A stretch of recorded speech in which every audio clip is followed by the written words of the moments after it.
Hello everyone and welcome back to Dunova academy. हमने code on wages 2019 already complete कर लिया है, जिसमें 4 एक्ट्स थे और आज से हम कोड ऑन इंडस्ट्रियल रिलेशंस में जो एक्ट सब्स्यूम हुई हैं उन्हें शुरू करेंगे। ठीक है, तो आज की पहली एक्ट है हमारी industrial employment standing orders act 1946। तो देखिए, स्टैंडिंग ऑर्डर्स जो है वो बेसिकली सिंपल भाषा में बताऊँ तो रूल्स होते हैं जो एक इंडस्ट्रियल इस्टेब्लिशमेंट के वर्कर्स पर एप्लीकेबल किए जाते हैं। अब ये रूल्स कई तरीके के हो सकते हैं। ये वर्कर के जो वर्क नेचर है, यानी कि परमानेंट है, टेम्परेरी है, कॉन्ट्रैक्चुअल है, अप्रेंटिस है, ये सभी, या फिर उनके शिफ्ट से रिलेटेड, ठीक है, या फिर अगर उन्हें टेम्परेरी पीरियड के लिए निकाल दिया गया है, सब्सिस्टेंस अलाउंस वगैरह की बात ये करते हैं स्टैंडिंग ऑर्डर्स, तो इन सभी से रिलेटेड जो ये एक्ट है इसके बारे में ही बात करता है। ये एक्ट पूरे इंडिया में अप्लाई होता है और मैंडेटरी है एम्प्लॉयर्स के लिए कि उन्हें डिफाइन और पब्लिश करने होंगे terms and conditions of employment. ठीक है, यानी कि ये जो रूल बुक है, ये जो स्टैंडिंग ऑर्डर्स हैं, ये मैंडेटरी हैं हर इंडस्ट्रियल इस्टेब्लिशमेंट के लिए जो इस एक्ट में कवर होते हैं। अब इसमें कवर कौन से होते हैं? ऐसे इंडस्ट्रियल इस्टेब्लिशमेंट्स जो इंडिया में हैं और 100 या 100 से ज़्यादा वर्कर्स को एम्प्लॉय करते हैं, वो इस एक्ट में कवर किए जाएंगे। स्मॉलर इस्टेब्लिशमेंट्स में अप्रोप्रिएट गवर्नमेंट चाहे तो अप्लाई कर सकती है, यानी कि जहाँ पर 100 से कम वर्कर्स हैं वहाँ पर भी अप्लाई कर सकती है, लेकिन 2 महीने का नोटिस देने के बाद। ये हमने पिछली सभी एक्ट्स में पढ़ा है, 2 महीने का नोटिस गवर्नमेंट देगी और उसके बाद ही यहाँ पर अप्लाई कर सकती है। अब ये लॉ कहाँ पर अप्लाई नहीं होगी? सबसे पहले तो उन इंडस्ट्रीज़ में जहाँ पर already Bombay industrial relations act 1946 apply होती है। बेसिकली यहाँ पर महाराष्ट्र और गुजरात रीजन कवर किए जाते हैं। और Madhya Pradesh industrial employment standing orders act 1961, तो बेसिकली मध्य प्रदेश में भी ये एक्ट अप्लाई नहीं होगी, लेकिन यहाँ पर एक एक्सेप्शन है। मध्य प्रदेश स्टेट में जो सेंट्रल गवर्नमेंट की स्टैब्लिशमेंट्स हैं, जो हमने अप्रोप्रिएट गवर्नमेंट के समय में पढ़ा है, तो जो भी सेंट्रल गवर्नमेंट की स्टैब्लिशमेंट्स हैं ना, उन पर यही एक्ट अप्लाई होगी, industrial employment standing orders act, ना कि स्टेट लॉ। मध्य प्रदेश की स्टेट लॉ वहाँ पर अप्लाई नहीं होगी। अब आते हैं डेफिनेशंस पर। सबसे पहले appellate authority. Appellate authority basically ऐसी अथॉरिटी है जहां पर आप अपील करते हैं। किसके ऑर्डर के अगेंस्ट? इस एक्ट में एक सर्टिफाइंग ऑफिसर अपॉइंट किया जाता है, उसके ऑर्डर के अगेंस्ट आप जहां पर अप्लाई करते हैं, अपील करते हैं, वो है एपिलेट अथॉरिटी। अब एपिलेट अथॉरिटी ऐसा ऑफिसर है जिसे अप्रोप्रिएट गवर्नमेंट अपॉइंट करती है। ठीक है, नाउ अप्रोप्रिएट गवर्नमेंट हर एक्ट की तरह सेम डेफिनेशन है। सेंट्रल गवर्नमेंट अगर सेंट्रल गवर्नमेंट की स्टैब्लिशमेंट्स हैं, रेलवेज है, major port, mine, oil fields हैं, तो यहाँ पर अप्रोप्रिएट गवर्नमेंट होगी सेंट्रल गवर्नमेंट। बाकी सभी केसेस में स्टेट गवर्नमेंट होगी। अब डिस्प्यूट रेजोल्यूशन। अब अगर कोई ऐसा कन्फ्यूजन है या ऐसा क्वेश्चन सामने निकल कर आता है कि कोई स्टैब्लिशमेंट सेंट्रल गवर्नमेंट के कंट्रोल में है या नहीं है, इस केस में या तो सेंट्रल गवर्नमेंट खुद, या फिर अगर किसी एम्प्लॉयर, वर्कमैन, ट्रेड यूनियन या फिर वर्कर रिप्रेजेंटेटिव ने ऐसा रेफरेंस दिया हुआ है सेंट्रल गवर्नमेंट को, तो सेंट्रल गवर्नमेंट ही डिसाइड करेगी ये चीज़ कि कोई इस्टेब्लिशमेंट उसके कंट्रोल में है या नहीं है, और उसका डिसीजन फाइनल और बाइंडिंग होगा पार्टीज़ पर। ठीक है, यानी कि सवाल आया कि ये इस्टेब्लिशमेंट सेंट्रल गवर्नमेंट के कंट्रोल में है या नहीं है, डिसाइड कौन करेगा? सेंट्रल गवर्नमेंट ही डिसाइड करेगी और उसका डिसीजन जो होगा वो फाइनल और बाइंडिंग होगा। नेक्स्ट, सर्टिफाइंग ऑफिसर कौन होगा? लेबर कमिश्नर या फिर रीजनल लेबर कमिश्नर, एलसी या फिर आरएलसी, जिन्हें अप्रोप्रिएट गवर्नमेंट अपॉइंट कर रही है, या फिर कोई भी और ऑफिसर हो सकता है जिससे सर्टिफाइंग ऑफिसर के फंक्शंस को परफॉर्म करने के लिए अपॉइंट किया गया है इस एक्ट के तहत, उसे मानेंगे सर्टिफाइंग ऑफिसर। ठीक है, यानी कि labour commissioner, regional labour commissioner या कोई भी ऑफिसर जिसे अप्रोप्रिएट गवर्नमेंट अपॉइंट कर रही है, किस लिए? सर्टिफाइंग ऑफिसर के फंक्शंस को परफॉर्म करने के लिए, बस वो होगा सर्टिफाइंग ऑफिसर। एम्प्लॉयर कौन होगा? फैक्ट्री के केस में फैक्ट्री का मैनेजर होगा, जो as defined in factories act 1948। Government department अगर है तो वहाँ पर या तो ऐसी अथॉरिटी जिसे गवर्नमेंट अपॉइंट कर दे, या फिर हेड ऑफ द डिपार्टमेंट, उस डिपार्टमेंट का। ठीक है, और किसी भी और स्टैब्लिशमेंट में ऐसा इंसान जो सुपरविजन और कंट्रोल करता है उस बिजनेस को ओनर के लिए, उसे एम्प्लॉयर मानेंगे। अब इंडस्ट्रियल इस्टेब्लिशमेंट क्या होगी? ऐसी इस्टेब्लिशमेंट्स जो already payment of wages act 1936 में कवर्ड है, ऐसी फैक्ट्रीज जो फैक्ट्रीज एक्ट 1948 में डिफाइंड है, रेलवेज आएंगी, और ऐसी इस्टेब्लिशमेंट, यहाँ पर ध्यान देना, ऐसे इस्टेब्लिशमेंट्स जहाँ पर एक इंसान ओनर के लिए वर्कर्स को हायर करता है उसे भी इंडस्ट्रियल इस्टेब्लिशमेंट माना जाएगा। अब standing orders, basically standing orders होते हैं रूल्स जो कि एम्प्लॉयमेंट मैटर्स को डिफाइन करते हैं, जो लिस्टेड हैं इस एक्ट के शेड्यूल में। ऑलमोस्ट 9-10 टॉपिक्स हैं जो इस एक्ट के शेड्यूल में डिफाइन है और उन पर ही ये जो स्टैंडिंग ऑर्डर्स हैं बेस्ड होते हैं। ठीक है। ट्रेड यूनियन क्या है? जो ट्रेड यूनियन एक्ट 1926 में डिफाइंड है वो। वेजेस और वर्कमैन का सेम मीनिंग है जो इंडस्ट्रियल डिस्प्यूट्स एक्ट 1947 में डिफाइंड है। अब draft standing orders, submission of draft standing orders. सबसे पहले तो एम्प्लॉयर इस एक्ट के अप्लाई होने के 6 महीने के अंदर अंदर 5 कॉपीज़ बनाएगा अपने स्टैंडिंग ऑर्डर्स की। ठीक है। ड्राफ्ट यानी कि फाइनल नहीं है, एक इनिशियल ड्राफ्ट है, एक पहली कॉपी है जो मैंने मान लीजिए मैंने बनाई है, मैंने 10 रूल्स उसमें डिफाइन कर दिए हैं और मैंने उसे स्टैंडिंग ऑर्डर्स नाम दे दिया। मैंने सर्टिफाइंग ऑफिसर को बोला कि ये मेरे स्टैंडिंग ऑर्डर्स हैं और ये अभी एक ड्राफ्ट है, लेकिन उन्हें फाइनल कौन करेगा? वो सर्टिफाइंग ऑफिसर करेगा, तब तक ये ड्राफ्ट ही रहेंगे। ठीक है। तो इस एक्ट के अप्लाई होने के बाद 6 महीने के अंदर अंदर मुझे 5 कॉपीज़ सर्टिफाइंग ऑफिसर को सबमिट करनी होंगी। किस चीज़ की? ड्राफ्ट स्टैंडिंग ऑर्डर्स की। ठीक है। ये करनी ही है, ज़रूरी है, इंपॉर्टेंट है, मैंडेटरी है। अब उस ड्राफ्ट में होगा क्या? सबसे पहले तो इस एक्ट के शेड्यूल में जितने भी मैटर्स हैं वो सभी जो बिजनेस पर अप्लाई हो रहे हैं वो उस स्टैंडिंग ऑर्डर में अप्लाई होंगे। और अगर गवर्नमेंट ने मॉडल स्टैंडिंग ऑर्डर्स वहाँ पर अप्लाई किए हुए हैं, model standing orders basically template rules होते हैं, कॉमन होते हैं इंडस्ट्रीज़ के लिए, जो कि कुछ समय के लिए अप्लाई होते हैं जब तक एम्प्लॉयर अपने फाइनल ड्राफ्ट स्टैंडिंग ऑर्डर्स को नहीं हासिल कर लेता तब तक के लिए। और ये जो ड्राफ्ट बनाएगा एम्प्लॉयर, ये गवर्नमेंट के मॉडल स्टैंडिंग ऑर्डर से as closely as possible match होने चाहिए। ओके। नाउ इस ड्राफ्ट के साथ साथ एम्प्लॉयर जो होगा वो वर्कर्स की डिटेल्स और वो वर्कर किस ट्रेड यूनियन का मेंबर है अगर है तो ये डिटेल्स भी देनी होंगी। और अगर ऐसे कुछ एम्प्लॉयर्स हैं जो सिमिलर बिजनेस रन कर रहे हैं, ठीक है, मान लीजिए फैब्रिक इंडस्ट्री है, ठीक है, तो वहाँ पर कुछ बहुत सारे बिजनेस कंपनीज़ हैं, 4-5 कंपनीज़ हैं, तो उन्होंने सभी ने मिल के एक जॉइंट ड्राफ्ट बना लिया है कि हमारी सभी की कंपनीज़ पर एक यही स्टैंडिंग ऑर्डर से अप्लाई कर देंगे। तो हमने जॉइंट ड्राफ्ट बना लिए हैं और ये सभी हमने सर्टिफाइंग ऑफिसर को दे दिए हैं। अब अप्रूव कब होंगे? तो सर्टिफाइंग ऑफिसर को सबसे पहले तो जो भी draft certifying officer will certify या फिर approve the standing orders only if the draft covers every applicable matter from the schedule. यानी इस एक्ट के शेड्यूल में जितने भी मैटर्स दिए हैं, एम्प्लॉयर के ड्राफ्ट स्टैंडिंग ऑर्डर्स उन सभी मैटर्स को यानी मान रहे हैं। ठीक है। मतलब जितने भी स्टैंडिंग ऑर्डर्स हैं ड्राफ्ट में, इस एक्ट के शेड्यूल के सभी जो शेड्यूल में जो स्टैंडिंग ऑर्डर्स दिए हुए हैं ना, वो सभी उसमें हैं। ठीक है, इंक्लूडेड किए हुए हैं। और the rules follow the acts requirement, यानी जो भी रूल्स हैं इसके वो इस एक्ट की रिक्वायरमेंट को भी फुलफिल कर रहे हैं। तो फिर सर्टिफाइंग ऑफिसर या फिर एपिलेट अथॉरिटी के पास जज की पावर होती है और बेसिकली वही डिसाइड करेंगे कि ये जो रूल्स हैं ये फेयर हैं, रीज़नेबल हैं वर्कर्स के लिए या नहीं हैं। ठीक है। ऐसा नहीं कि एम्प्लॉयर ने अपने मर्ज़ी के हिसाब से कुछ भी रूल्स बना दिए हैं और अब उन्हें अप्लाई करने के लिए सर्टिफाइंग ऑफिसर को दे दिया, तो ऐसा नहीं होगा। इनकी जो फेयरनेस होगी, जो रीज़नेबलनेस होगी ना, वो डिसाइड करने का अधिकार भी सर्टिफाइंग ऑफिसर या फिर अपीलेट अथॉरिटी के पास होता है।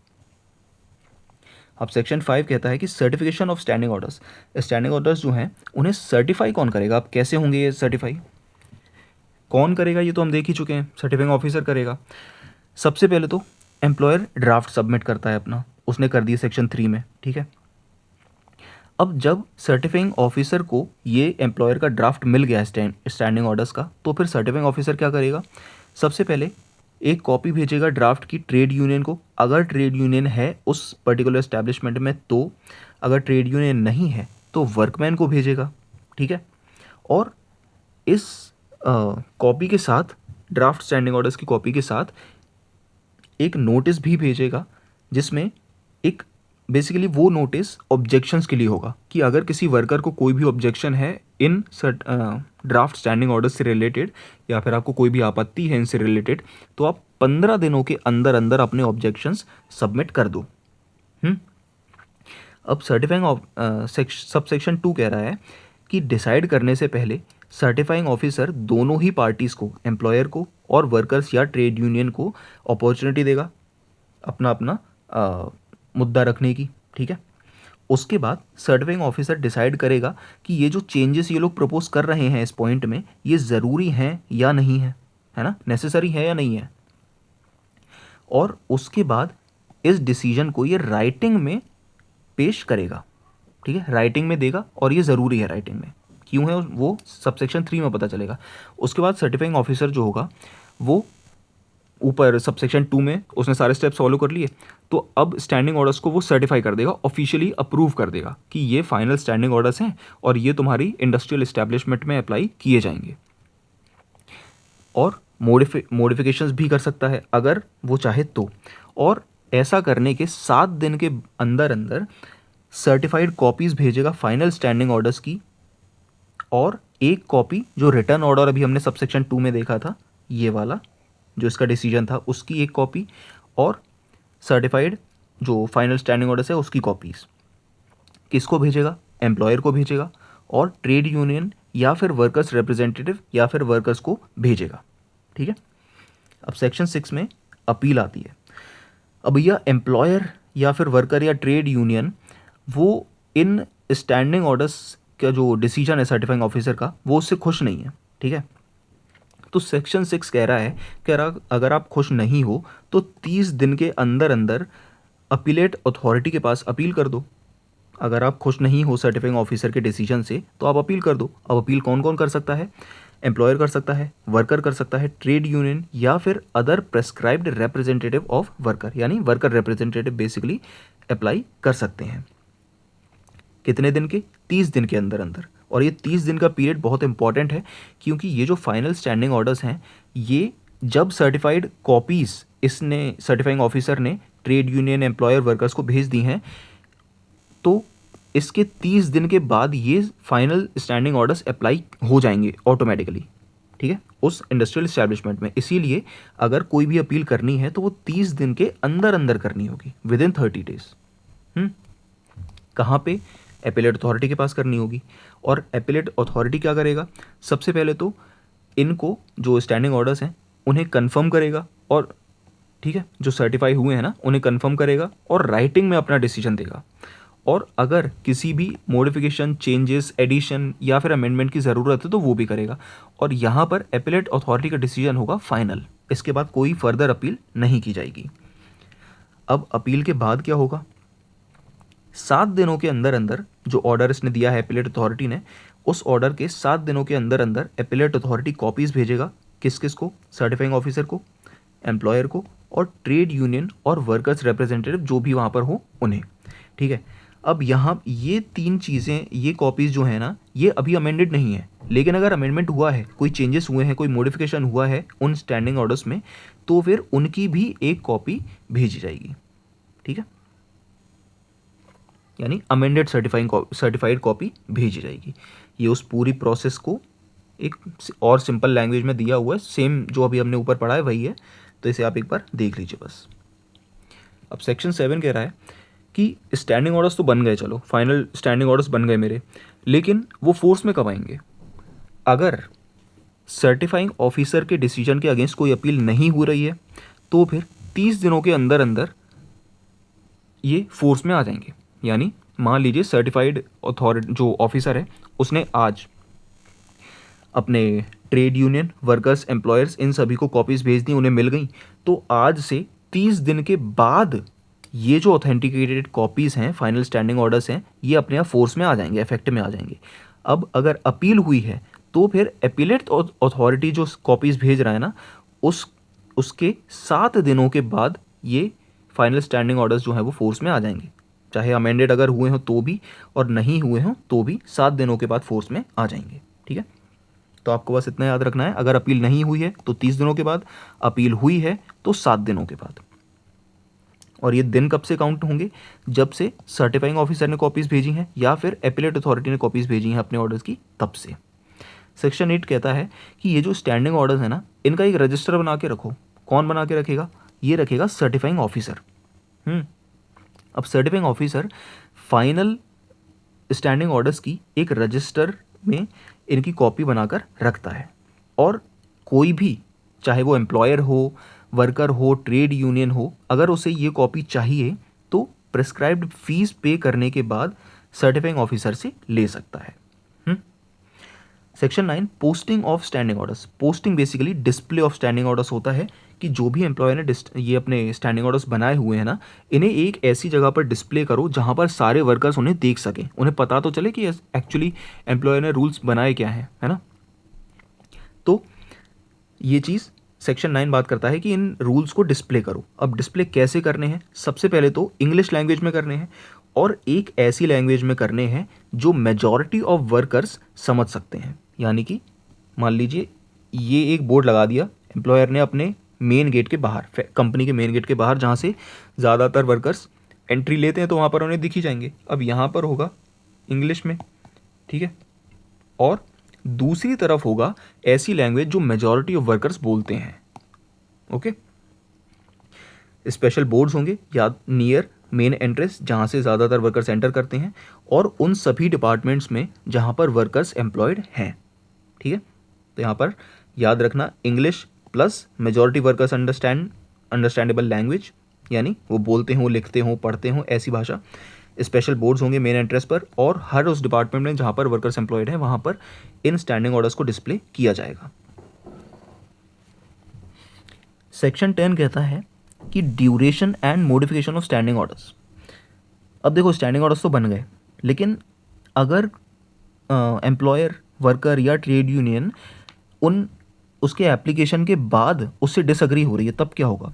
सबसे पहले तो ये सेक्शन कह रहा है कि भैया एक बार जब ये स्टैंडिंग ऑर्डर सर्टिफाई कर दिए गए ना, तो 6 महीने तक तो उन्हें नहीं बदल सकते। लेकिन यहाँ पर एक्सेप्शन है, अगर एम्प्लॉयर और वर्कर म्यूचुअली अग्री हो जाते हैं कि हाँ ऐसा सही है, इसे चेंज करना सही होगा, तो फिर इन्हें चेंज किया जा सकता है। नॉर्मल कंडीशंस में 6 महीने तक चेंज नहीं किया जा सकता।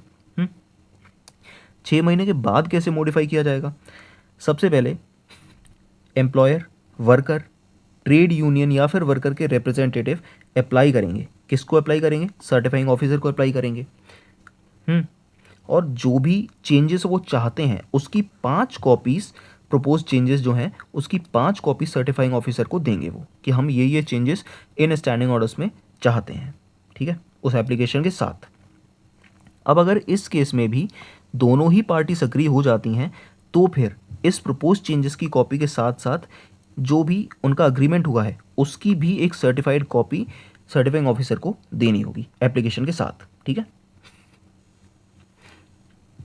और इसके बाद ये जो मॉडिफिकेशंस के बाद जो नए स्टैंडिंग ऑर्डर अप्लाई होंगे ना, वो उस तरीके से ही होंगे जैसे कि मानो पहली बार ये स्टैंडिंग ऑर्डर्स अप्लाई हुए हैं, यानी पूरी प्रोसेस दोबारा से फॉलो होगी। अगेन ऑब्जेक्शंस दोनों साइड्स को सुनेगा सर्टिफाइंग ऑफिसर, उसके बाद सर्टिफाई करेगा, और उससे अगर कोई ना खुश होगा तो वो अपील भी कर सकता है, और फिर उसका डिस्प्ले भी अपनी इंडस्ट्रियल एस्टैब्लिशमेंट में किया जाएगा। अब ये जो सेक्शन है, ये मॉडिफिकेशन वाली जो प्रोसेस है ना, ये गुजरात और महाराष्ट्र में अप्लाई नहीं होती है। वहाँ पर उनकी अपनी सेपरेट लॉ है, जो कि बॉम्बे इंडस्ट्रियल एस्टैब्लिशमेंट एक्ट में हमने देखी थी, वो वाली। अब section 10A payment of subsistence allowance. अब देखो कोई ऐसा वर्कर है जिसे मिसकंडक्ट चार्जेस के लिए एम्प्लॉयर ने सस्पेंड किया हुआ है। ठीक है, तो वो कुछ समय के लिए सस्पेंडेड है, तो जितने भी पीरियड के लिए वो सस्पेंडेड है ना, एम्प्लॉयर उसे सबसिस्टेंस अलाउंस देगा, यानी कुछ पेमेंट देगा, फुल सैलरी नहीं बट कुछ पेमेंट तो उसे देना पड़ेगा। अब वो कुछ पेमेंट कितना होगा, पहले 90 दिन के लिए जब वो सस्पेंडेड है तो उसके जो लास्ट ड्रॉइंग वेजेस थे उससे उसके 50% वेजेस देने होंगे। 90 दिनों के बाद भी अगर उसका सस्पेंशन जो है वो कंटिन्यू रहता है तो फिर 75% ऑफ लास्ट ड्रॉन वेजेस। लेकिन यहाँ पर एक कंडीशन ये है कि ये जो डिले हो रहा है ना इसके मिसकंडक्ट चार्जेस को प्रूव करने में या फिर फाइनल डिसीजन में, उसमें वर्कर की कोई गलती नहीं होनी चाहिए। अगर वर्कर की गलती है तो फिर ये 75% नहीं मिलने वाला, इसमें गलती एम्प्लॉयर की होगी, तभी ये 75% उसे 90 दिनों के बाद मिलेगा। ठीक है, सिंपली आप अगर किसी को आपने सस्पेंड किया है तो पहले 3 महीने 90 दिन तो उसे 50% वेजेस दो, और 90 दिन के बाद भी अगर एम्प्लॉयर की गलती की वजह से उसका सस्पेंशन डिले रहता है तो उसे 75% वेजेस दो। अब डिस्प्यूट का resolution, if there is a dispute about how much subsistence allowance is owed, तो डिस्प्यूट आ गया कि भैया कितना सबसिस्टेंस अलाउंस जो है वो एम्प्लॉय को मिलना चाहिए, वर्कर को मिलना चाहिए। तो ये जो मैटर है, डिस्प्यूट जो है, ये वर्कर या फिर एम्प्लॉयर रेफ़र कर सकता है किसको, लेबर कोर्ट को। और ये लेबर कोर्ट जो है ये कहाँ पर अपॉइंट की गई है, इंडस्ट्रियल डिस्प्यूट्स एक्ट 1947 में अपॉइंट की गई है। और दोनों ही पक्षों को सुनने के बाद ये इंडस्ट्रियल जो लेबर कोर्ट है इंडस्ट्रियल डिस्प्यूट्स एक्ट में अपॉइंट की गई है, वो अपना डिसीजन सुनाएगी और इसका डिसीजन फाइनल और बाइंडिंग होगा दोनों ही पार्टीज़ पर। अब यहाँ पर एक चीज़ ये है, अगर कोई ऐसा स्टेट है जहाँ पर ये जो सबसिस्टेंस अलाउंस है 50% और 75%, ठीक है, अब ऐसा कोई स्टेट है जो इससे ज़्यादा वेजेस दे रहा है, बेटर वेजेस दे रहा है, तो वहाँ पर उस एक्ट की स्टेट लॉ अप्लाई की जाएगी, ना कि ये वाली लॉ।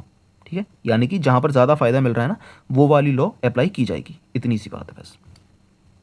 ये पूरी समरी है 9 और 10 सेक्शन की, इसे आप एक बार देख लीजिए। State versus central law, which ever is more favourable, जो ज़्यादा फ़ायदा पहुंचा रही है जो लॉ, वो अप्लाई की जाएगी बस।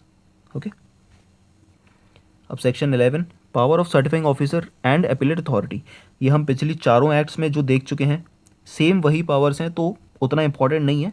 ऑलमोस्ट हर एक्ट में इनकी जो पावर्स हैं ना वो सिमिलर ही हैं। ठीक है, सेम पावर है सिविल कोर्ट, इसे सिविल कोर्ट माना जाएगा केसेस को हैंडल करने के लिए, जिसमें एविडेंस रिसीव कर सकती है, डॉक्यूमेंट्स ले सकती है, ओथ एडमिनिस्टर कर सकती है, विटनेस को मतलब उनकी गवाही ले सकती है।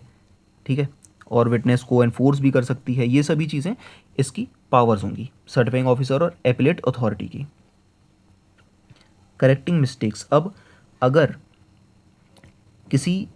कोई ऐसा ऑर्डर है जो सर्टिफाइंग ऑफिसर और एपीलेट अथॉरिटी ने पास किया है और उस ऑर्डर में कोई क्लैरिकल मिस्टेक है, एरिथमेटिक मिस्टेक है या किसी भी तरीके का कोई एरर है, तो उसे या तो वो सर्टिफाइंग ऑफिसर खुद या फिर उसके बाद जो भी सर्टिफाइंग ऑफिसर या एपीलेट अथॉरिटी आई है वो किसी भी टाइम पर ठीक कर सकता है। ठीक है, यानी अपनी मिस्टेक्स को करेक्ट कर सकता है। अब सेक्शन 12 कह रहा है कि भैया तुम्हारे फाइनल सर्टिफाइड स्टैंडिंग ऑर्डर्स जो हैं उनमें कोई भी ओरल एविडेंस नहीं माना जाएगा अब। ठीक है, यानी कि सीधी बात है कि अब एक बार जो सर्टिफाइंग ऑफिसर है उसने तुम्हारे स्टैंडिंग ऑर्डर्स को सर्टिफाई कर दिया, उसने बोल दिया कि हाँ ये तुम्हारे फाइनल स्टैंडिंग ऑर्डर्स हैं और इन्हें अपने इंडस्ट्रियल इस्टेब्लिशमेंट में अपने वर्कमैन पर अप्लाई करो। तो अब एक एम्प्लॉयर आके कह रहा है, मैनेजर आके कह रहा है कि नहीं नहीं हमारे और वर्कर के बीच में बात हो गई है कि हम ऐसा ऐसा चेंजेस कर लेते हैं, तो वो यहाँ पर अप्लाई नहीं होगा अब। ठीक है, ना तो चेंजेस होंगे ना कोई एडिशन होगा जो स्टैंडिंग ऑर्डर्स को कॉन्ट्रडिक्ट कर रहे हैं। Okay. Section 12A, temporary application of model standing orders. अब इसमें आपको 2 डेट्स याद रखनी है। सबसे पहले पहली डेट जब ये एक्ट अप्लाई हो रही है, मान लो 20 दिसंबर है, ठीक है, एग्जाम्पल के लिए 20 दिसंबर को ये एक्ट अप्लाई होगी। अब ऐसा तो नहीं होगा कि 20 दिसंबर को ही सारे एम्प्लॉयर्स अपने स्टैंडिंग ऑर्डर्स को सर्टिफाई करवा लें, प्रिपेयर कर लें, ऐसा तो नहीं होगा, है ना। अब मान लो किसी एम्प्लॉयमेंट को ऐसी एम्प्लॉयमेंट इस्टेब्लिशमेंट है जो 30 अप्रैल तक अपने स्टैंडिंग ऑर्डर्स बना पा रही है। ठीक है, अब टाइम तो सही है, 6 महीने के अंदर अंदर बनाने हैं उसे, तो उसने 30 अप्रैल तक बना लिए। लेकिन ये 20 दिसंबर से और 30 अप्रैल के बीच का जो टाइम है, इसमें क्या होगा, इसमें ये सेक्शन कह रहा है कि मॉडल स्टैंडिंग ऑर्डर्स को अप्लाई कर दो भैया। गवर्नमेंट ने मॉडल स्टैंडिंग ऑर्डर्स बना दिए हैं, बेसिकली टेम्पलेट्स होते हैं, कॉमन स्टैंडिंग ऑर्डर्स हैं, उन्हें अप्लाई कर दो। और ये जो मॉडल स्टैंडिंग ऑर्डर्स हैं ना, इन्हें एग्जैक्टली उसी तरीके से ट्रीट किया जाएगा जैसे कि तुम अपने फाइनल स्टैंडिंग ऑर्डर्स को ट्रीट करोगे। किन सेक्शंस के पर्पज़ के लिए, सेक्शन 9 के पर्पज़ के लिए, यानी अपनी वर्क प्लेस में उन्हें डिस्प्ले करोगे, अपने वर्कर्स को बताओगे कि हमने ये स्टैंडिंग ऑर्डर्स हैं हमारे, अभी रूल्स ये चल रहे हैं, चाहे वो मॉडल ही क्यों ना हो। और सेक्शन 13 और 13A के लिए, यानी कि अगर कोई employer in model standing orders को वायलेट करता है, नहीं मानता है, तो उसे पेनल्टी इम्पोज की जा सकती है। और अगर कोई डिस्प्यूट होता है तो फिर लेबर कोर्ट भी जाया जा सकता है। ओके, अगेन ये वाला सेक्शन जो है ये गुजरात और महाराष्ट्र में अप्लाई नहीं किया जाएगा। ये जो टेम्परेरी एप्लीकेशन वाला है ना, ये गुजरात और महाराष्ट्र में एप्लीकेबल नहीं होगा। अब सेक्शन 13 कहता है पेनल्टीज और प्रोसीजर। सबसे पहले, अगर इलीगली रूल्स को चेंज कर रहे हो या फिर स्टैंडिंग ऑर्डर सबमिट करने में फेल रहे, इस केस में not submitting draft standing orders section 3 में, और modified standing orders without following section 10, यानी कि प्रॉपर प्रोसीजर को फॉलो किए बिना ही तुमने अपने स्टैंडिंग ऑर्डर्स चेंज कर दिए, दोनों ही केसेस में 5,000 रुपये तक का फाइन लगेगा पहले इंस्टेंस पे। और अगर आप अपने ऑफेंस को कंटिन्यू रख रहे हो, आप मान ही नहीं रहे, ठीक है, पेनल्टी के बाद भी 5,000 पेनल्टी देने के बाद भी आप नहीं मान रहे, तो 200 रुपये पर डे का फाइन भी लग सकता है। ऑफेंस 2 कहता है कि फाइनल सर्टिफाइड रूल्स जो हैं उनको वायलेट कर रहे हो अगर, तो फिर 100 रुपये तक का फाइन, और अगर कंटिन्यू करते हो ऑफेंस को तो 25 रुपये पर डे तक का फाइन लगाया जा सकता है। ओके, उसके बाद no court case can start without prior sanction from the appropriate government. और इसमें जो भी ये जो पेनल्टीज वाला सेक्शन है, इसमें मेट्रोपॉलिटन मजिस्ट्रेट या फिर जुडिशियल मजिस्ट्रेट सेकंड क्लास या फिर उससे हायर ही इन केसेस को सुन सकता है। ठीक है, ध्यान देना, ये सर्टिफाइंग ऑफिसर और अपीलेट अथॉरिटी अलग चीज़ है, और ये जो जुडिशियल मजिस्ट्रेट हैं ये अलग हैं। ओके, सेक्शन 13A बात करता है कि स्टैंडिंग ऑर्डर्स की जो इंटरप्रिटेशन कौन करेगा। यानी अगर कोई भी क्वेश्चन ऐसा आता है, कोई कन्फ्यूजन ऐसा आता है, डिस्प्यूट ऐसा आता है कि ये जो सर्टिफाइंग ऑफिसर है, सर्टिफाइंग ऑर्डर्स हैं, सॉरी स्टैंडिंग ऑर्डर्स जो हैं सर्टिफाइड, उन्हें इंटरप्रेट कौन करेगा, या फिर वो कैसे अप्लाई होंगे, उनका मतलब क्या होगा, ये सब कौन फाइनल डिसाइड करेगा। तो एम्प्लॉयर, वर्कर, ट्रेड यूनियन या वर्कर का रिप्रेजेंटेटिव इस क्वेश्चन के लिए कहाँ जा सकता है, लेबर कोर्ट जा सकता है, इंडस्ट्रियल डिस्प्यूट एक्ट में जो अपॉइंट की गई है। ठीक है, और उस लेबर कोर्ट का ही डिसीजन फाइनल होगा और बाइंडिंग होगा दोनों पार्टीज़ पर। ठीक है, बस इतना सा है, यानी इंटरप्रिटेशन जो होगा, मतलब जो होगा और किस तरीके से अप्लाई होंगे, इनका फाइनल डिसीजन कौन देगा, लेबर कोर्ट देगी, जिसे किस में अपॉइंट किया गया है, इंडस्ट्रियल डिस्प्यूट्स एक्ट 1947 में। सेक्शन 13B कहता है कि ये एक्ट कुछ इंडस्ट्रियल इस्टेब्लिशमेंट्स में अप्लाई नहीं होगी। किन पर अप्लाई नहीं होगी, जहाँ पर ये रूल्स अप्लाई हो रहे हैं, fundamental and supplementary rules, civil services temporary services rules, revised leave rules, civil services regulation rules. ठीक है, ये सभी जहाँ पर अप्लाई हो रहे हैं वहाँ पर ये एक्ट अप्लाई नहीं होगी, और कोई भी अदर रूल्स या रेगुलेशंस जो अप्रोप्रिएट गवर्नमेंट नोटिफाई कर रही है अपने ऑफिशियल गजेट के जरिए। ओके, और ये है इस एक्ट का शेड्यूल, जिनके बेसिस पर ड्राफ्ट स्टैंडिंग ऑर्डर्स बनाए जाते हैं, जिसमें टोटल 11 मैटर्स हैं, और इन पर ही ड्राफ्ट स्टैंडिंग ऑर्डर्स को अपना एम्प्लॉयर जो होगा वो प्रिपेयर करेगा, यानी इन सभी को ध्यान में रखते हुए। ठीक है, तो ये थी आज की क्लास। ये बहुत ही छोटी सी एक्ट है, सिंपल है, और इसमें कुछ चीज़ें जो आपको याद रखनी है वो मैंने ऑलरेडी हाईलाइट की हुई हैं, तो उन्हें ज़रूर आप पढ़ लीजिए। इससे रिलेटेड PYQs मैं टेलीग्राम चैनल पर जल्दी अपलोड कर दूंगा। ठीक है, तो मिलते हैं अगली क्लास में, तब तक के लिए गुड बाय।